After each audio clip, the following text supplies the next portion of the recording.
وزارت مالیه تاجیکستان طرح قرار را به عنوانی حکومت فرستاده است که به هر یک شهروند تاجیکستان امکان می‌دهد به زرشویی و یا استخراج طلا مشغول شود. تا به حال در برخی از منطقه‌های تاجیکستان افراد علاهیده در ساحل‌های بالآبی دریای پنج به شستشوی ریگ و جمع آوری طلا مشغولند. اما مقامات میگویند کار آنها قانونی نیست. بختیار ظهوروف، یک مقام وزارت مالیه تاجیکستان و یکی از مؤلفان این لایحه، روز 4 سپتامبر در صحبت با رادیو آزادی گفت هدف از طرح مذکور فراهم کردن جایهای کاری برای افرادی است که میخواهند مستقلانه به استخراج طلا مشغول شوند.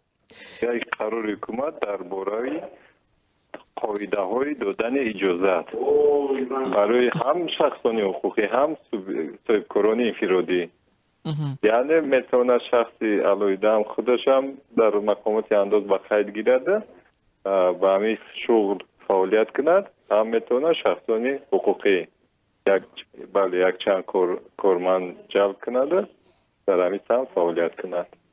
یعنی مقصد از لایحه طریق دستی، نه تکنولوژی و استحصال صنعتی کردن، تنها طریق دستی و اسباب و آلاتایی که دستی کار می‌فرمونند توسط همین.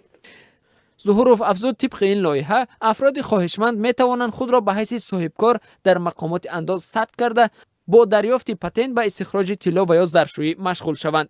این مقام وزارت مالیه تاجیکستان گفت در صورت صادر شدن این قرار نزدیک به 1000 نفر شهروندان تاجیکستان در کوهستان جای کار پیدا میکنند. عین زمان نیز در برخی از منطقه‌های تاجیکستان از جمله در موضع شوگناو خاولینگ افراد علاهیده به استخراج طلا مشغولند. اما ظهوروف میگوید چون کار آنها غیر رسمی بوده قانونی نیست، آمار نیز در مورد شماره این افراد وجود ندارد.